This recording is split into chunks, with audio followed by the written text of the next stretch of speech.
Hello there, and welcome to another episode of Star Wars Beyond the Real. I'm Chase, and with me, as always, co-piloting this crazy ship is Preston. Preston, how you doing? I'm doing pretty good. It's good to hear.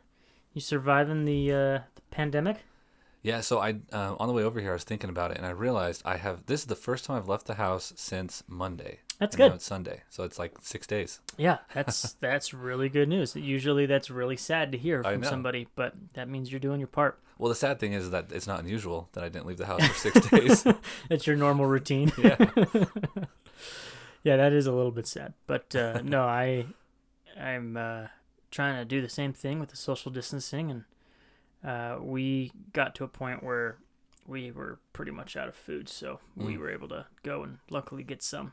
I found that like the food that people, I don't know how to explain this, but there's like your worry super buying food, like where you buy a bunch of food, and then there's like the food people don't think about when they are Panic buying. Panic buying, exactly. That's the term, panic buying. So like there were a ton of like Gushers, or like Jello, essentials. yeah, Mountain Dew, like all the stuff that I eat normally. I'm like, yeah, I'm just gonna buy what I normally buy. I don't have to stockpile wheat, or anything like that, or rice. So Chewie, punch it! Punch it! Punch it! Punch it! Punch it!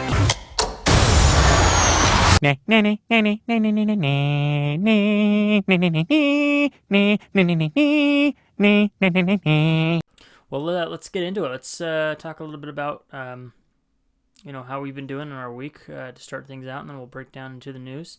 As far as like the channel goes, or the podcast, we did post a couple of new videos.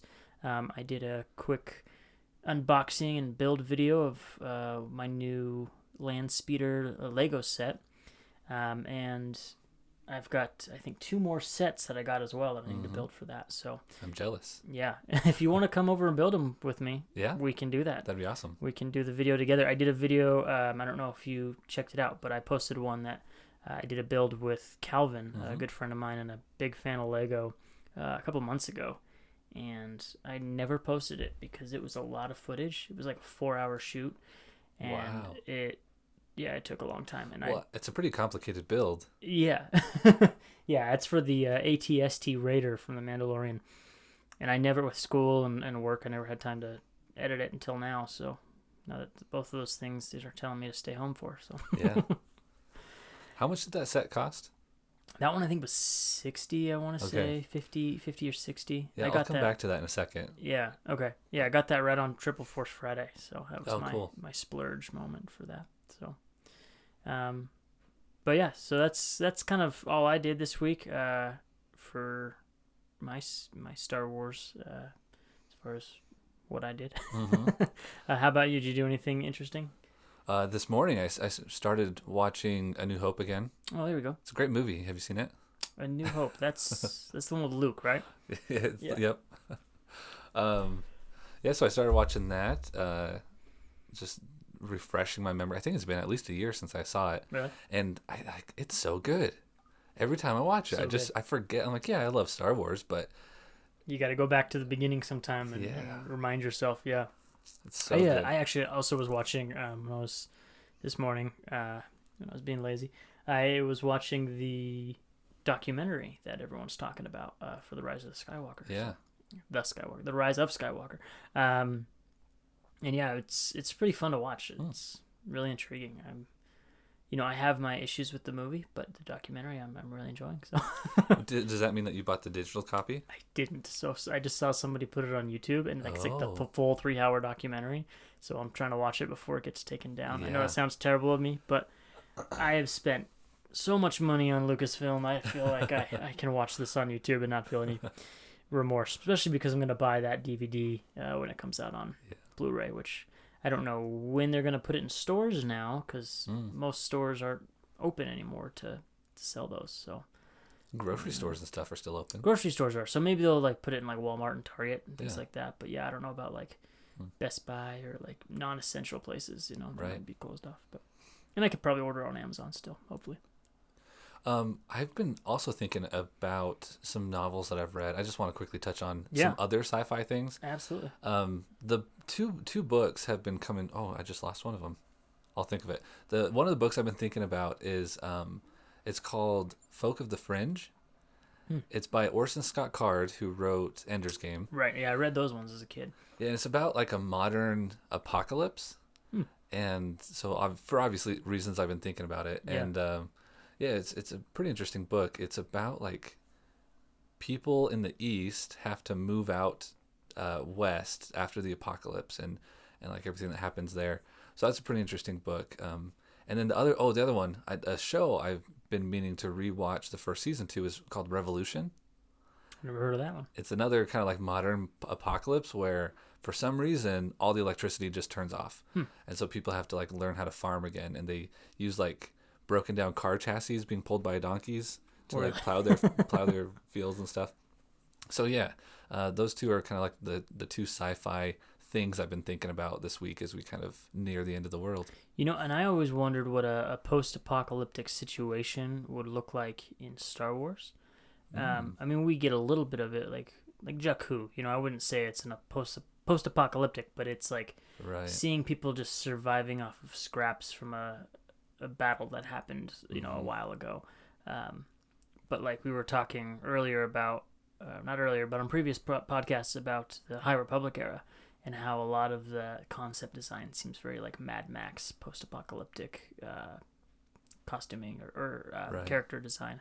So I'm interested to see how that would play into that situation. I don't think it is going to be a apocalyptic situation because it's like the High Republic. It's the height of growth in the galaxy. But yeah. Well, now that I think about it, the sequel trilogy is basically a post-apocalyptic. It should have been really, because like the Empire really wiped out like all the advancements that had been made. Yeah, that's true. Because the prequels show kind of like the height of technology, and then you get the original trilogy, which is not the height of technology, and then we kind of just automatically get back to a decent place, it seems like. But they could have gone a whole direction where they did a post-apocalyptic thing. Yeah, and I feel like we get a little bit of that in Mandalorian. Yeah, that's true. And again, it's not in the same vein. It's because I mean, you think post-apocalyptic, you think some wild, huge event has wiped out a bunch of people, and it's like people are struggling to get by. But they still, like, it shows in the Mandalorian they struggle to get by, but they're still connected to the rest of the galaxy. Right. It's a crippled government, right? And and I'm sure even the free market has been affected greatly by the collapse of the empire. So yeah, I would say like commerce is down a bunch. There's like warmongers. There's people who are creating their own factions and breaking off. So yeah. Well, let's go ahead and get into the news then. Let's see. We've got a couple of smaller stories, and then we got kind of one main big story that I'm sure everyone has probably already heard about if you're on Twitter or the internet at all. But we want to discuss it here a little bit, and we will give a spoiler warning for what this talks about. So the first story we've got here is new Lego sets. It looks like you said 3 helmets for $60 each. You put this one on here. Yeah, so this is tell me a mine. little bit about that. Well, and that's why I asked how much your ATST set cost, because that ATST set, to me, like, yeah, $60 is about how much I'd say that Lego set goes for, because it moves, it comes with like minifigs. Yeah, it's got a bunch 4 of cool minifigs. stuff. It's decent size. Yeah. It's like what, like 12 inches tall. Took you 4 hours to put together. Yeah. So just this week they announced some new Lego sets, and they were these helmets, and it basically is like a helmet on a stand. It's a TIE fighter pilot helmet, Boba Fett, and then I think just a regular old stormtrooper. I saw the TIE fighter, and I like that a lot. Yeah. I thought it looked really cool. They are cool. Yeah. But they're $60. And they have like half the brick count of your set, and they don't have any minifigs. So I was a little bit like taken aback by just the price, because they're only like this big. Like, oh, are they? They're like 6 inches tall. They're pretty small. I would say if they're sizable, I would pay that. Like if they were the size of, say, the Black Series helmets, I would pay $75 for them. Well, maybe because the Black Series helmets are like 80 to 120. These So here? yeah, Yeah, well, like a life-size helmet, that'd have to be 100 yeah, or more. But these are not that big. quite small. I would really get on board with a life size one because I think that would just be a cool sculpture. Like I would put, like I have that life size TIE fighter helmet down there. Yeah. I would just put that next to it and just kind of be like a cool, display there. But, Yeah. Oh, I never noticed you had a TIE pilot. yeah, it's so dark. I need to fix the lighting in there. I put in a bunch of these lights in these cabinets, and you can kind of see them, but they're all turned off because they're battery powered. So I'd have to run wire, sorry. But they take 3 AAA batteries and they run out in like a day. Like I'll have them on for like 3 hours and then they'll start getting dim. It's like, oh, that's not very efficient at all. No. So I gotta figure out a new system there. And then, more on toys and collectible news. Hot Toys reveals a new Mandalorian and Child Deluxe set. So I don't know if you have seen that. It looks pretty good. I mean, Hot Toys. Have you seen Hot Toys? Have you ever collected them? I've never collected them, but I know about them. Yeah, they always look really incredible. Right. So the one that they're talking about here is the Child, obviously, and then it's the Mandalorian in his full new armor. So they've done. Sideshow has done ones in the past, right when the show was coming out, in his episode 1 armor, because that's kind of the only reference we got. So Hot Toys, they work with Sideshow, don't they? They do. So it's a separate company, I believe. I believe it's a Japanese company, and they are distributed through Sideshow. And they're usually like their own sculpt, right? Right. I believe so. Where Sideshow will do more of the statues, and then Hot Toys is more of like a articulated figure. Right. But they're like really nice ones. So yeah, that'd probably be somewhere around $200 would be my guess for that. So I don't know if that's something I'm going to be getting, but we'll see. And then related in toys and gaming would be the Project Maverick rumor. I don't know if you've heard this. I have heard it, but I've forgotten what it is. Yeah, it's apparently some robot droid, I don't know what you want to call it, software, went through some catalog and found a name called Project Maverick in, I can't remember where it was. I want to say it was like the Microsoft store or like for Xbox or PS4 or something like that. Right. And they found this project in there that Lucasfilm had purchased to, I guess, save the spot for that project, I guess. So it's an upcoming Star Wars video game that really they haven't announced or we don't know anything about, that somebody found out about through sneaky technology. So is that from EA? I believe so. I don't know if that's been released on information or not. The interesting thing to me, the reason I wanted to bring it up is because of that codename Maverick. The first thing I thought of course, was Top Gun. So I'm curious if it's going to be some sort of, starfighter situation, especially because they're no longer putting development into Starfighter Assault through Battlefront.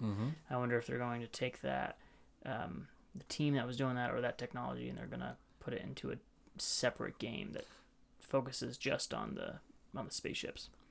That would be interesting to me, because it seems to me that there's like 5 people that want that. Yeah, well, I loved playing it for like a bit, but yeah, on Battlefront 2. That's my favorite mode, personally. Right, I know that. That's why I was kind of poking fun at you. I'm one of the 5. Yeah, I would be interested in something like that, or if it was like a racing game, like Swoop Bikes or like pod racing or something like that. Now I'm into that. Yeah, pod racing maybe. I mean, because I don't think you can beat that original Nintendo pod racing game, but like Swoop Bikes or something. If you could make something more out of it than just like a racing game, if it's like you build a team or whatever, or like if you build your ship or build your bike, yeah, that'd be really cool, customizable. Or it could be still with like the fighters, kind of like the aces from Resistance. I don't know if you've seen Resistance at all, but no. They are like a racing team of like old TIE fighters and X-wings and stuff that they've cobbled together to be these racing ships. So right, yeah, I think I know the premise just because I watched the first like 5 minutes and then I stopped. I watched the first like half of the first season, and it wasn't for me. I should No. give it another chance, but I read a lot of reviews and people were like, yeah, it's good, but no one's saying like, oh, this is the next Rebels, you know. Maybe I'll put it on. I have a almost 6-year-old now, and maybe I'll just throw it on for him to watch, and I'll passively absorb it. Yeah, if I had kids, I could see myself getting more into it for I'll sure. have to try it. So. I'll give it a shot again. I did also want to talk about another video game that is old news, but maybe we'll talk about later. Do you remember Star Wars 1313? Yes. Yeah, and so that was brought up in the new episode of Clone Wars. So yeah, we'll talk about that when we get down to that review. Did you see the trailer that they've made for that video game? I haven't. No. You should watch it. It's pretty neat. Is it one that's released by Lucasfilm, or somebody just like took the old or what they had and then made a trailer out of it? No, it's like actual gameplay. Like a finished gameplay opening sequence. I didn't know that they were that far into the game. Oh yeah, my understanding is that it was done. Like they were basically done with the game. Really? And then they scrapped it because it was about the same time as the buyout, something like that. Wow. Because I had heard that they were like the development was like super far. Like they had everything story wise, scripts and stuff. And so I heard rumors that they thought that Lucasfilm now was going to take those old scripts and use them, whether it be like in The Mandalorian or like for another show or. Well, and that's why. So when I was watching the episode of Clone Wars this week, as soon as 1313 was said, like I kind of jumped off my couch, and my wife was like, "What's going on?" And I was just those like, are just four numbers put together. And I just kept like repeating it. Yeah, I was like 1313. They just said 1313, and she's like, "Wait a second, what?" That was crazy. So I was super excited to see like that shaft because that's kind of where the opening sequence of the video game happens. Yeah. And it actually was pretty similar to what happened. Like a ship gets blown out and they have to like jump to another ship and they're falling and yeah. So it was actually pretty similar to what happened in the episode. So I mean that could mean one or two things. That could mean that they're taking what they've already made and they're like, okay, let's trickle this into some canon here because we have it, might as well use it. Or it's like, let's warm people up to the idea of this place, and then when we launch the game, they'll be like, oh, that's the thing from the show I saw. Yeah. So, yeah, it's interesting. I'd love to see that happen. There's a new story on here that looks like you put on that I didn't look into it all, so I'll let you take it away, but it says the music from the Reylo scene is inverted score from prequel Padme and Anakin scene. Yeah, this was it was like a non-story, but it was kind of interesting to me. Yeah. There was the music that's playing when like Palpatine's sucking the life force out of both Kylo and Rey. I guess Ben and Rey at that point. The dyad, yeah. Yeah. Someone, now that it's been released digitally and people have been like poring over the footage, someone realized that pick it apart. yeah, that the music that's playing there is the same music that plays when Anakin and Padme are on Tatooine, and it's kind of like pulling away, and you see just their shadows on the side of the house. Oh yeah, okay. Yeah, so but it's in reverse. Interesting. Not that it's like played backwards. Not the weird like whoop, whoop, whoop, yeah, whoop, yeah. weird backward stuff, but it's just like the rhythm is backwards or something, and so there's not really like implications to it other than they kind of reused a score but backwards, and it was like a scene between Anakin and Padme and like that love thing there, and they used that same one to kind of symbolize what was going on with Rey and well, it's interesting Ben. that you say they play it backwards because they're almost a opposite relationship, where one it was I don't want to say it was their relationship that destroyed them, but it was that forbidden love ended up being their doom. Yeah. There was a lot of other influences there, but where Ben and Rey, it was their forbidden love ended up saving one another. Right. So that's kind of an interesting take yeah. on that. That's a great take. I love that. Oh. Well, the last story here on our news list is also going to kind of segue us into our main topic here, which is talking about Ahsoka today. So I'm going to go ahead and put a spoiler warning.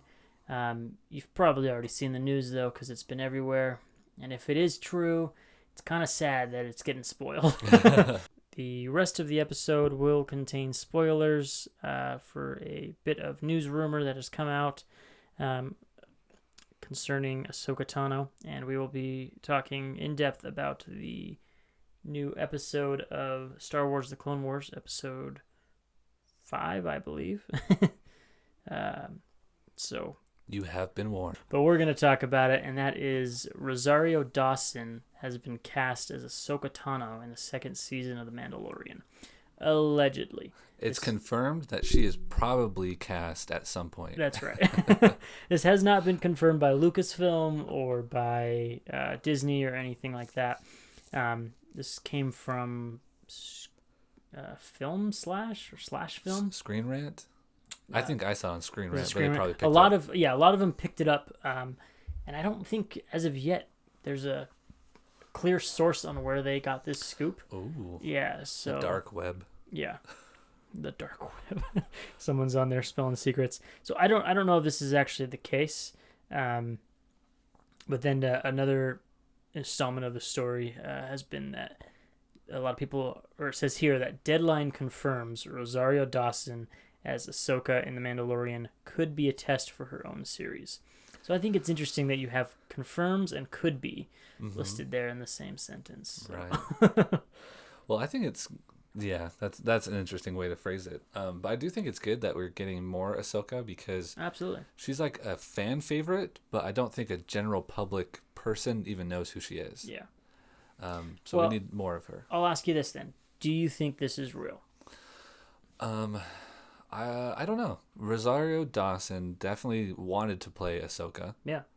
I think she'd be great. I saw pictures of her and Ahsoka side by side were all over the place, and she has like the same face structure. So shave her eyebrows and throw some paint on there, and she looks very similar to. I'll talk about that in a bit. Yeah.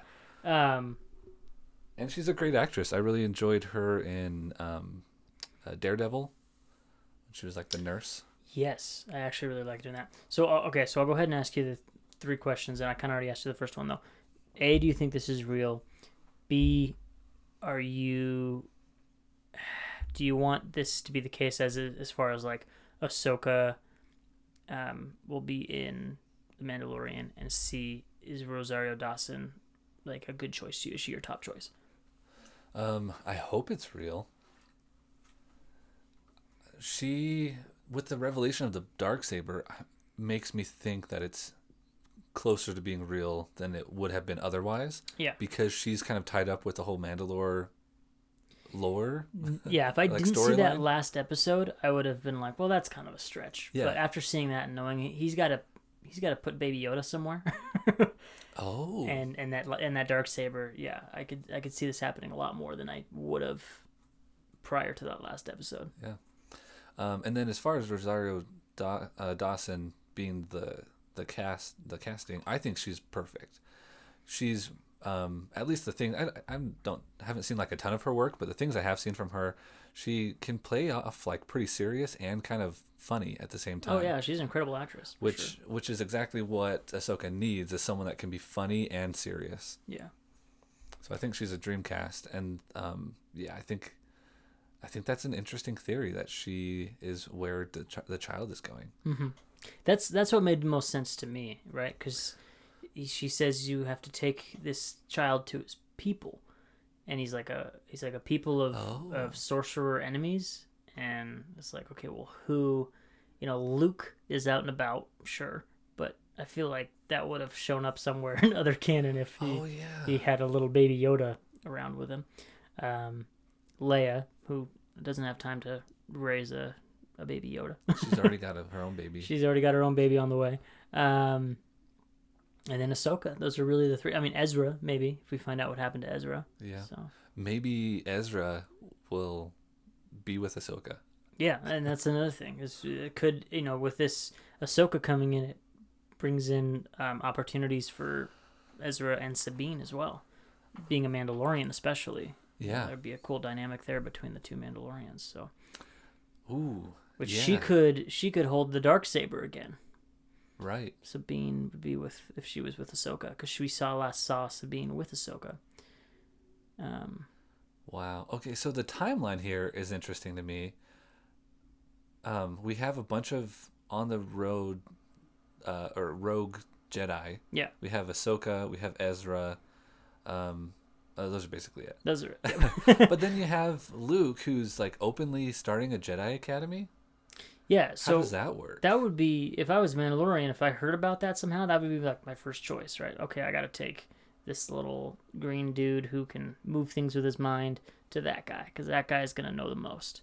But that begs the question: how open is Luke right now with his stuff? That's the truth. Yeah, because he doesn't seem to recognize the Force all that easily, and most of the people that have come in contact with Baby Yoda also didn't recognize the Force. So I'm guessing he's not like over the holonet going, "Come on down to Luke Skywalker's Jedi Academy, and if you can move things with your mind, I've got the place for you." So Interesting, yeah, because and I don't know if the Mando is kind of the guy to go to an organized place. He's kind of on the fringes. right. He probably would want something done just quietly.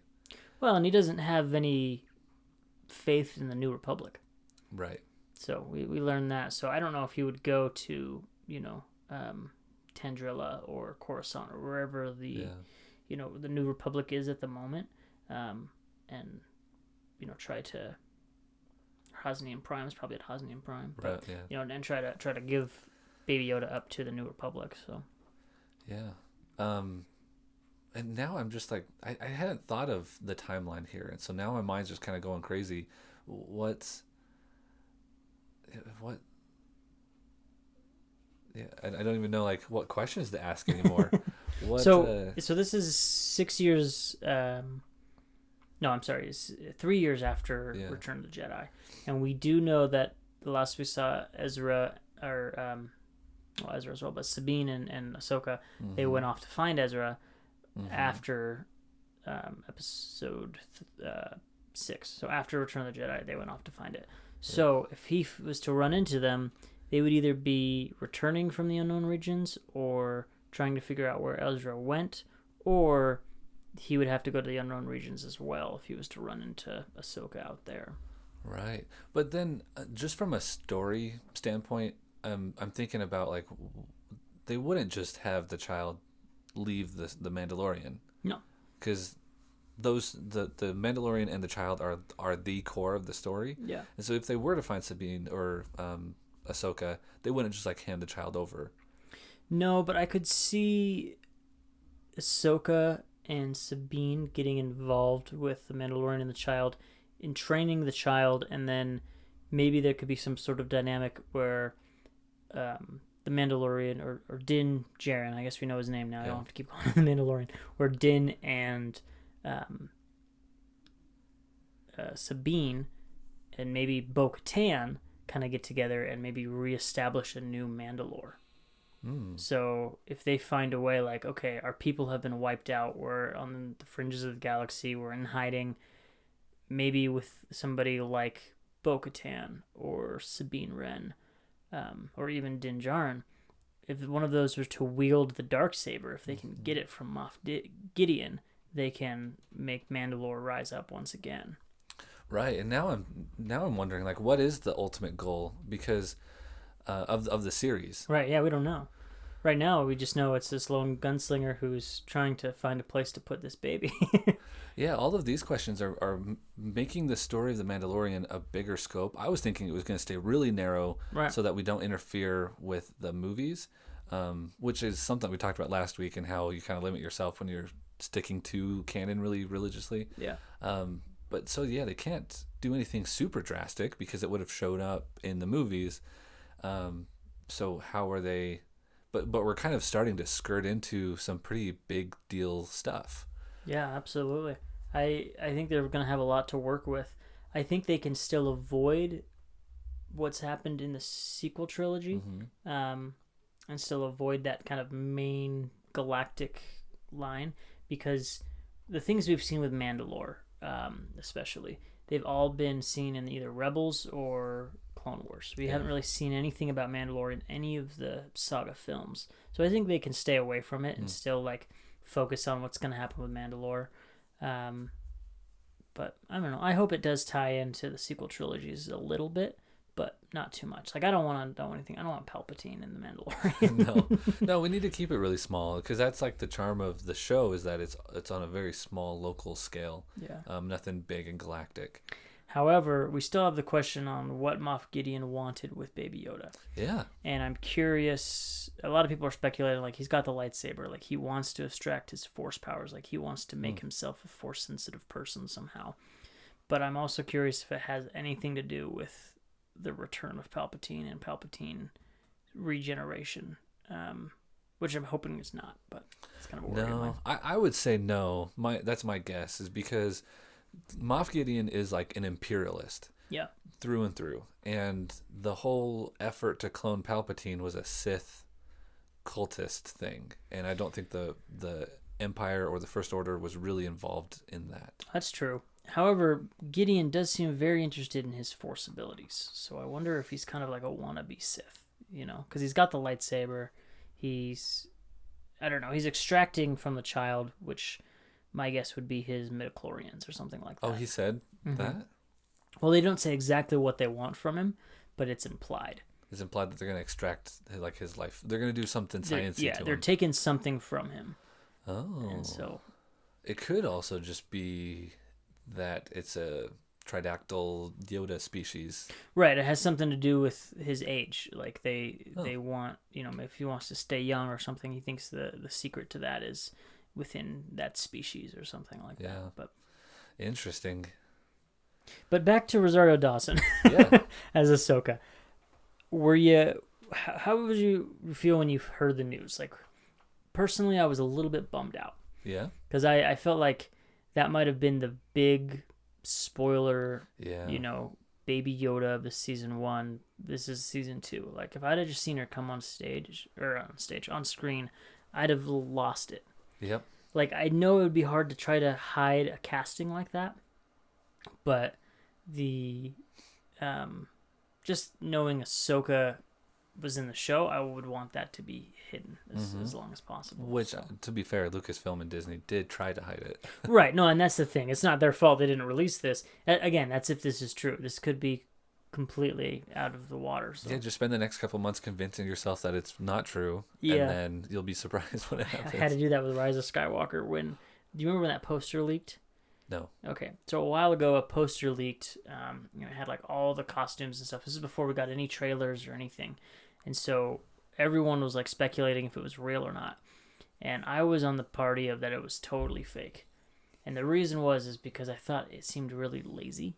Oh. Because I was like, Rey's costume looks the same. Like, yep. Kylo has his helmet again, but it's stitched together. Like, come on. And it seemed like, this seems like somebody who hated Last Jedi's fan poster. Like, this is what the movie should be. And then it turned out to be the real poster for the movie. So. Did you ever hear about, I think it was The Force Awakens, that like in Indonesia or somewhere, some actual theaters were putting up a fan poster where all the heads were replaced by the Gungan, what's his name? Oh, Jar Jar Binks. By Jar Jar Binks. it was the right poster, but someone had replaced all the heads with Jar Jar Binks heads, and like some theaters in Indonesia or somewhere put that up as like the official poster. That's hilarious. Yeah. Let it be known that when Preston was trying to figure out Jar Jar's name, he looked around my office real quick to see if he could find a toy or some piece of Jar Jar Binks merchandise. There is not one. Not a single one in this room, no. As much as I like Jar Jar for what he is, but I do not collect any Jar Jar merchandise. Yeah, as soon as if I could just see his face, it would have jarred the name back into my head. Too many names. There's a ton of them. Well, especially with you running your own, Star Wars D&D campaign. Yeah. You have a bunch of names that you've made up or have cobbled together that you have to remember. Yeah. I should bring in my notebook sometime and read off all the names that I've come up with. Yeah. Luckily for me, every D&D or Star Wars D&D or role-playing game I've done, I use the same character name in every video game. So I can always remember my name at least, but no one else's. That's the hard part about being the DM. Yeah, you have to remember everyone else's. I'm everybody else. And then you try to refer to them, and you're like, your real name is John, but what's your? The worst part is when I remember them and refer to them, but then my players are like, "Who's that?" Yeah, and I'm like, "You spent 2 game sessions with this guy. You don't remember Preco Hoog?" Yeah. It's great. So, with this casting, Yes. there's things I like about it and things I don't like. Yes, I think Rosario Dawson is a great actress, and I think she actually looks a lot like Ahsoka. Like, for example, when I was watching the latest episode of Clone Wars, I remember as I was watching it, this is before the news hit, or before I had seen the news, I was thinking, wow, she looks a lot like that one actress that everyone has been saying for years that they want to play Ahsoka. And I was like, what was her name? She was in Daredevil, and I like looked her up. I was like, oh, Rosario Dawson, that's it. I was like, yeah, she's starting to look like her in the animation. Like, I was like, that's interesting. And then like maybe 3 hours later, I saw it on Twitter, and I was like, are you kidding me? Like, so part of me is curious if this is something that they've had in the, pipeline for a while. And so the animation team has slowly started to make her look more like the live action Ahsoka would. Because Ahsoka does look pretty different to how she looked from the last time we saw her in Clone Wars. I mean, the whole animation looks different and better. And we'll talk about that a little bit because there's some really good shots in this new episode when we get into that review. Yeah. And I would say that I want to kind of get back to her having her own series. Yeah. Oh, what yeah. do you think of that? Like, Yeah. what would that be about? I hope you said you started reading the Ahsoka novel. Yes. I hope it would be something more along those lines because there's some really interesting storytelling there. But another part of me thinks that it would be about her and Sabine on their journey to find Ezra. Oh. Because that's something that, Dave Filoni will answer any questions you have about Rebels or Ahsoka as much as he can. But once you ask him about what happens after that moment, he shuts down. He's like, nope, not gonna discuss that at all. So, which would be interesting, like Ahsoka, Sabine, buddy cop kind of or like a road trip kind of series. But at the same time, I really don't like searching stories where they're just like trying to find a thing. Yeah, that's true. Because that doesn't lend itself to character development or really dynamic characters. So I mean, it can. I mean, because these characters, you've already got some good development, right? A good dynamic. Well, that's another thing is like I'm not when you mentioned that maybe or the possibility of them having a spin-off series just of Ahsoka, I'm thinking like, what else do we want to see from her? We've already seen her develop in so many different ways. We've seen a lot of her life. That's true. We don't for me, stories have to show characters overcoming something or changing in some way, and she's fine the way she is now. I don't think she needs to develop much more. With the Mandalorian, he's developed and like taken on more responsibilities. Those sort of changes are exciting to me more so than just things happening.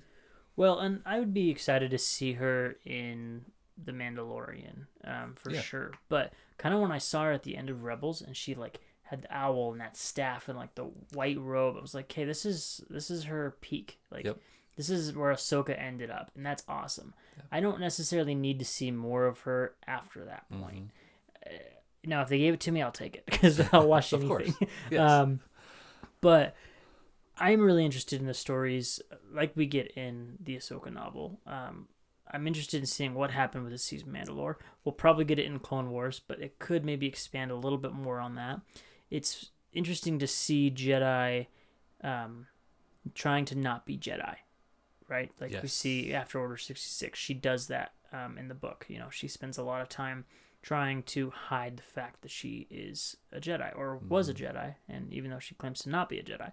And we see a little bit this in the episode we just saw, right? Where she's just kind of hiding a little bit. She doesn't want people to know that she's a Jedi. She's like, yeah, I'm from upper levels of Coruscant, but that's it. Like, she doesn't tell people.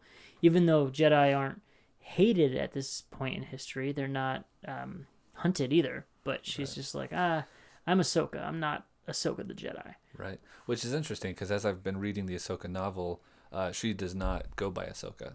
No. I can't remember the name that she goes by now. But something like that. Yes. Yep. Yeah. So that's obviously after she's being hunted, so she can't go by that name anymore. But does she still go by Tano though? No. Like Obi-Wan, he went by Ben Kenobi instead of Obi-Wan Kenobi. She's Ash Tano instead of Ahsoka Tano. Right. But no, I'm not a Jedi. It's at least she doesn't wear the robes like Obi-Wan did. Right. He wears his Jedi robes. He did wear but he was like middle of nowhere. He even used his lightsaber. Yeah. Well, okay. Openly. We'll go on this tangent real quick. What's funny about that is, I don't think those were designed to be the Jedi's robes in the original trilogy, Right. because Uncle Owen is wearing the exact same thing. I Yes. think that was just like the Tatooine farmer garb, and then in the prequels they're like, yeah, let's make that the uniform for these Knights of the Round Table or They whatever. could have gotten really creative. Yeah. They could have done some like really cool stuff with the costuming. But I did like the robes because it made them a little bit more monkish. Yeah. If that makes sense. Kind of like a religious, Yeah.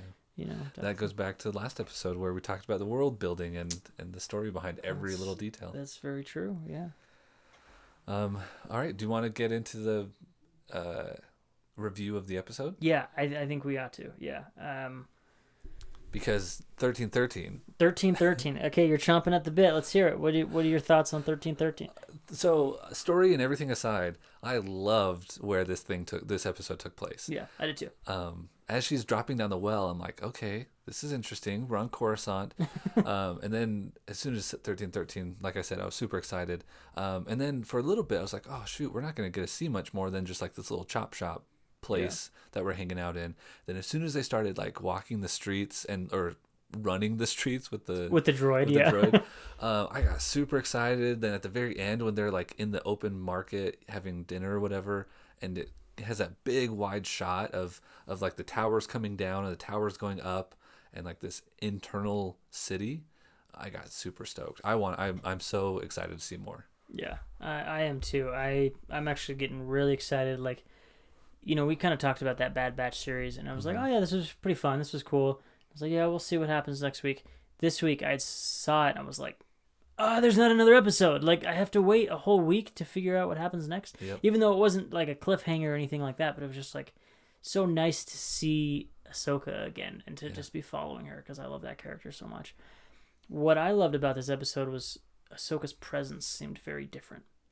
Like, it was almost like Ashley had come back after doing Rebels and was like, okay, I saw who she ended up being in Rebels, and I brought a little bit of that into her now. Because she's not the same Ahsoka. She seems calmer for some reason. She seems more at peace.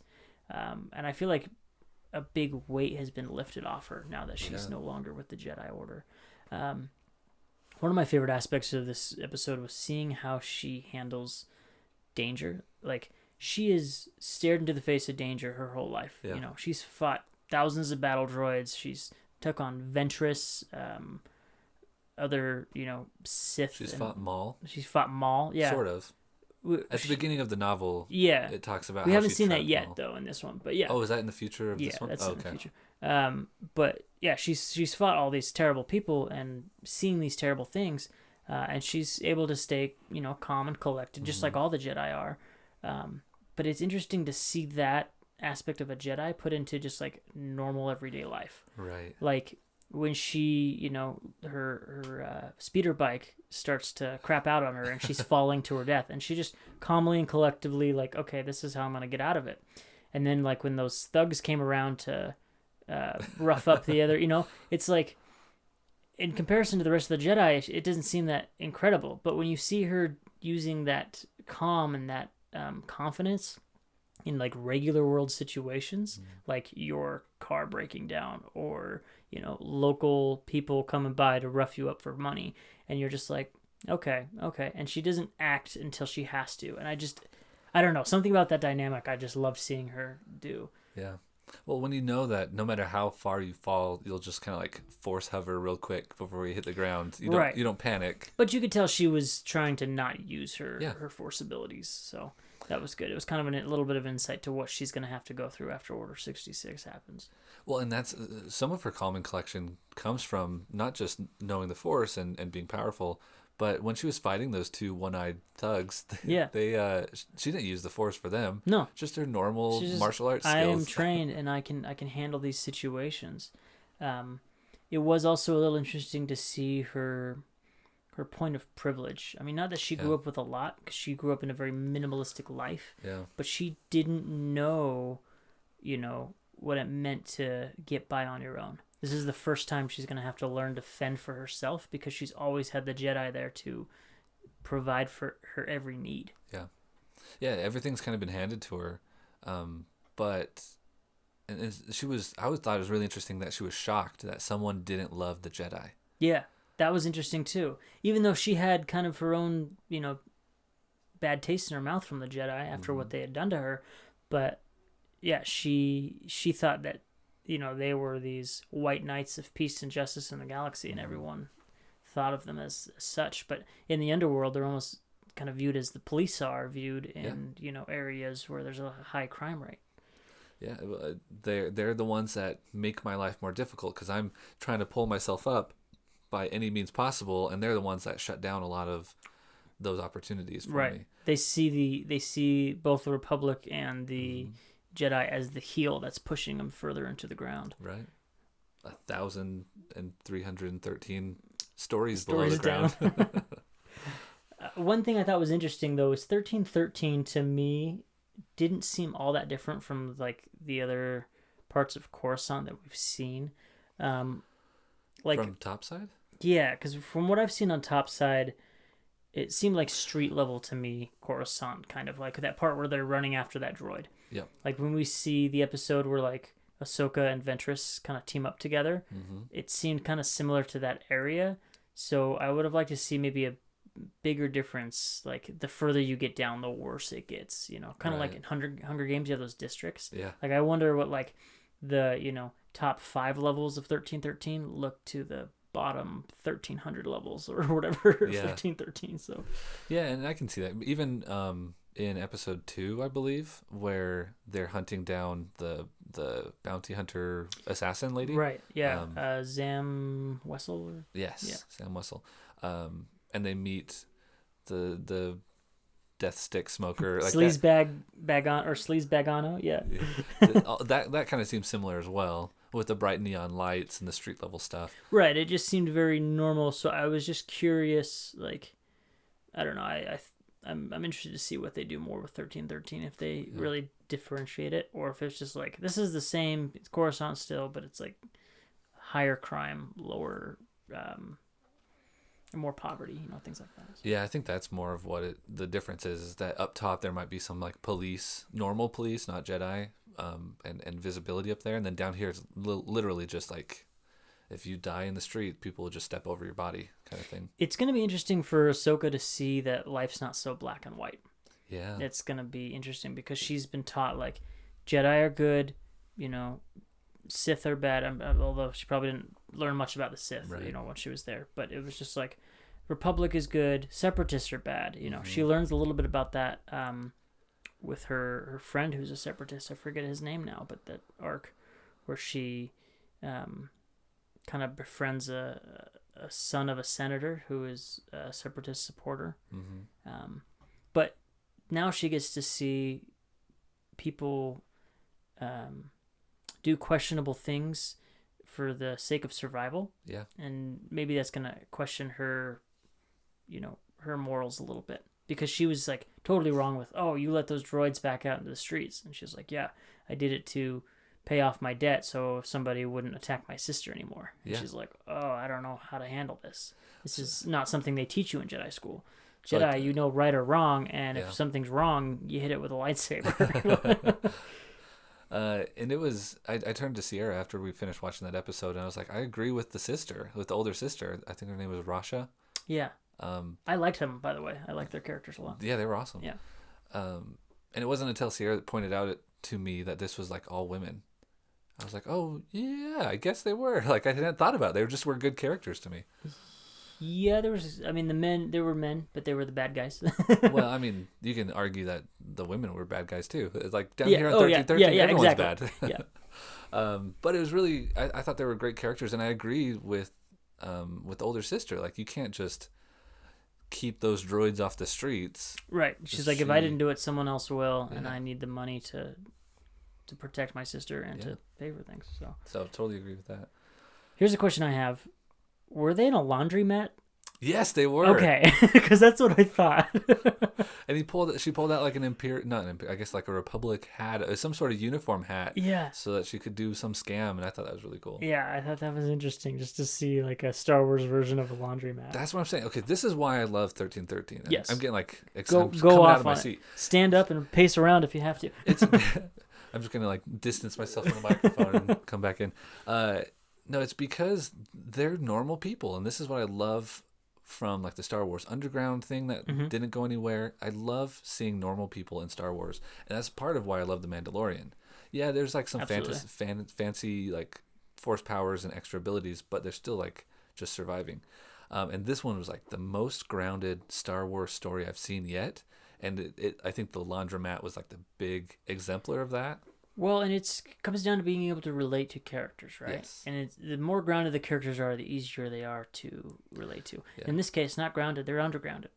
Exactly. But like, okay, so let's talk about the best shot in the whole thing, right? Mm-hmm. Because she walks out onto that platform and she looks up at that big cavern that they're in, and all the ships are rising up and down. Mm-hmm. And it's just like that same moment of Luke Skywalker, and it's so beautifully animated, by the way. Like, I got chills. Like, I could watch a gif of that all day long. But it's the same as when Luke, for opposite reasons though, when Luke goes out and he looks at the two suns, you know, and he's like, somewhere out there, there's an adventure. Somewhere out there, I belong, right? Mm-hmm. Where Ahsoka goes out and she sees this, and it's different because now she's indoors and she looks out and she goes, I know what's out there. I've been out there, but now it's time for me to hide and to be here. And I'm gonna miss it, but this is my life now. I'm gonna be down here in 1313. I just thought that was a beautiful moment, and it's very relatable, you know, in both senses. Like, just to see this character, like, she spent this episode fixing a droid, you know, hunting one down, making or backpedaling on mistakes she made at work, basically. Yeah. Eating dinner with some people, and then having a question of morality that had nothing to do with the stakes of the galaxy. You know what I mean? Like, most of the choices she has to make, it's like, save the Republic and do this, you know, save Anakin's life, or save Obi-Wan's life, or, you know, something like that. Mm-hmm. This time it was just like, oh, do I stick with these people who have been kind to me, even though I question their morality, or do I go off on my own because, to me, it's really important to not compromise my beliefs? Yeah, and I think that's why, like, that's what she's trying to determine now is, what are my beliefs? Right. I was always dictated to me by the Jedi. Now, what do I believe? And this maybe feeds some of that of, well, it's not all black and white, and maybe it's just about doing the best you can at the moment. Yeah, absolutely. I do want to talk about the title a little bit. Yes. Did I talk about this already, or was this before we recorded? It's before. So the title is Gone with a Trace, which I thought was an interesting title, because usually you'd say Gone Without a Trace, right? Mm-hmm. Gone with a Trace. So I kind of now interpret that as she's gone from the Jedi Order with a trace, like, meaning she still has a bit of her Jedi training in her. She still has the Force with her, so she's not disappeared completely without a trace. She's gone. She's no longer part of it, but that part of her life will always live in her, and it'll completely affect who she is from here on out. So. Yeah. My first thought was that maybe someone has traced her down there. Yeah. And that could be it too, because I was yours more. I was like, was there anything in the episode that would like hint that, like, oh, she's being followed in some way? But nothing really. I don't know. Like I said, there was really no cliffhanger. It was just kind of like she was eating dinner with him, and then she's like, I'm gonna have to leave. Yeah. So for me, about like 2 minutes before the end, I was like, wait a second, nothing happened in this episode. No, but it was a great episode. But then the last 2 minutes happened where you had like that moral question. I'm like, okay, I see what we're doing here. Yeah. I see what the whole point was. But I think you're right. Like, she has, she can't be a full-on Jedi, and she just has like that trace left in her. Yeah. Which was, there was also that other cool moment where she has to pull the little forklift speeder thing up with the robot with I forget the other character's name. Oh, I do too. But and the little girl kind of is like looking at her. I thought that was a pretty cool moment because it's the only time that she used the Force. I believe so. Yeah. And I kind of expected something like that to happen in this episode because it happens a lot in Star Wars now. Like we saw that in Jedi Fallen Order and Rebels. You see that happen every once in a while. It's like, oh, I got to use the Force so no one's looking, but Yeah. I got to save this person. And she had plausible deniability. She's just like, oh, the winch worked. Right, exactly. And who cares? Because they could have been like, oh, you're a Jedi. And she'd been like, yep. And they're like, cool. And then she would have just had to kind of just move on. No Yeah, one would and then she stopped would her. have to explain herself to, the other character, but that's it. Like, it's not like she's hiding from... Which, now that you mention that probably will happen at some point. She's probably going to have to explain herself a little bit more. There's going to be a dynamic there. Of course, she's gonna learn that she's a Jedi. Yeah. So yeah, let's go into predictions on what we think is going to happen after this episode. Did you see like a clear path for this show going forward? I did not. I just hope that we stay down here for a bit. Yeah. I hope she doesn't just like beginning of next episode go off world all of a sudden. Sadly, I think you're only going to get maybe 1 or 2 more episodes That's fine. on this. Just give it all. Just put it right in my vein. Because she's going to have to go to Mandalore at some point. And she's going to have to rejoin up with... Well, we know she joins up with Bo-Katan, right? Because in that trailer... Remind me who that is. Bo-Katan is... she was in Death Watch. She's... Oh, yes. She's the one that got that dark saber at the Right. Yep. So we see that moment in the trailer where Anakin walks up to the holo projector and she and Bo-Katan are there and they both turn around and she goes, "Hello, Master." So we know something is going to lead her to... A trailer for the Clone Wars? Yeah. This was way back when they have to rewatch first that. released it. Yeah. Okay. So, yeah, I'm just so excited to see what happens though. Yeah. So at this point in the timeline, what is going on with Mandalore? Has Darth Maul... That's the thing, is we don't know. Because the last thing we saw in Mandalore was when Papa Palps shows up and he takes on Savage Opress and he kills him, and then he beats Maul. Yeah. So we don't know what he does with Maul. We know Maul survives. But... So at this point, like, Maul took over Mandalore. Yeah. But then he's like been overthrown, or like Palps basically like knocked him out. Yeah, and that's the last we saw, so we don't know. So Mandalore is like under martial law or something. Like, we don't know what's going on over there. My guess is Palpatine stopped him, and he says, because didn't he say something along the lines in the later seasons where he's like, "I have more work for you," or whatever. Like, he's like, "You're still going to be my tool." Mm-hmm. So I'm guessing Palpatine's going to be like, "Hey, I'm going to leave you where you are. You're going to rule over these people. Yeah. But you're going to do it under my rule, and I'm going to tell you what to do from the Senate, I'll have to do some research because I know that he does get kicked out of Mandalore. He loses like leadership over Mandalore for a while. He starts he's already started this Shadow Collective. Yes, Shadow Collective's already happened. What you're thinking of is the Crimson Dawn. Sun. The Crimson Dawn, yeah. Yeah, that happens later on. So again, I don't know what happened. I think Ahsoka and the boys probably succeed in freeing Mandalore from Darth Maul. Do we know how he becomes the head of the Crimson Dawn? We don't. We just know we really only see him, like, we see him as the leader of Mandalore, and then we see him as the leader of Crimson Sun, and we don't know what happens in between. Exactly. So cool. Hopefully they shed some light on that. Yeah. When does he die? He dies in Rebels. In my opinion, the second greatest lightsaber battle of all time. Oh yeah. Yeah. The quickest one for sure. Mm-hmm. But which is more accurate. I was watching some. Oh, for sure. Yeah. There's this like really short video about a samurai or like a ninja. It's like some guy that's trained with a katana, and he's like, all these action movies, there's like this big fight where they're like clinging swords together. He's like, that's not how it works. No. You take your sword out of your sheath to kill someone, and then you put it back in like 10 seconds later. Yeah. It's not a big, long, drawn-out fight. It's just whoever gets the first stab wins. Yeah. Exactly. But that doesn't make for very good movies sometimes. No. So. No. And with Star Wars, I like the sword fights because in my mind you can justify it. You've got the Force, you can sense what the other person's doing, so you'd have a lot more collisions. Yeah. And less just like, whatcha, you're dead. So interestingly enough, some of my favorite lightsaber battles have nothing really to do with the battle, more so the conversation. Like my favorite lightsaber battle is the one in Return of the Jedi, because it's such good emotional conversation between Luke and Vader. Mm-hmm. And then I really like the one with Maul and Obi-Wan, because again, a really good conversation. a lot of people say that, oh, Duel of Fates in episode 1 is one of the best, but it's like there's just fighting. I would say that there's a little bit more than just fighting. Yeah, there's more.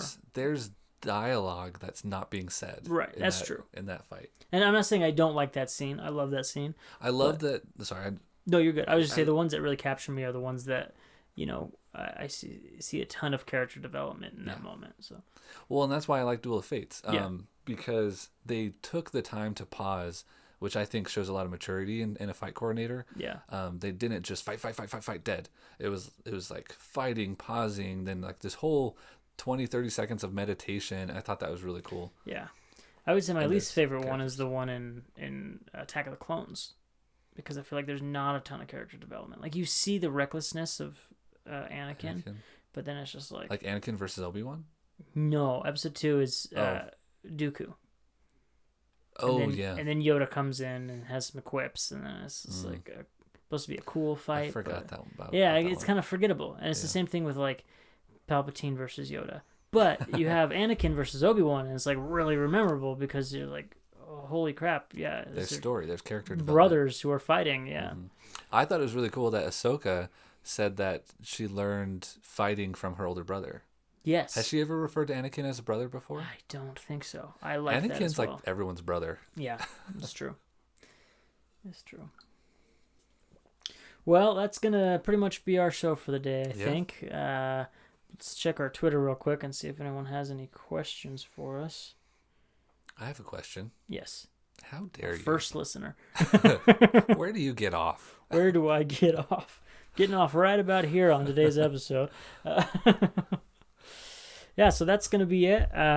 If you guys have any questions for us, please tweet us at BTR Star Wars on Twitter, or hit us up on Facebook at BTR Star Wars as well. We're on Instagram at beyond_the_real.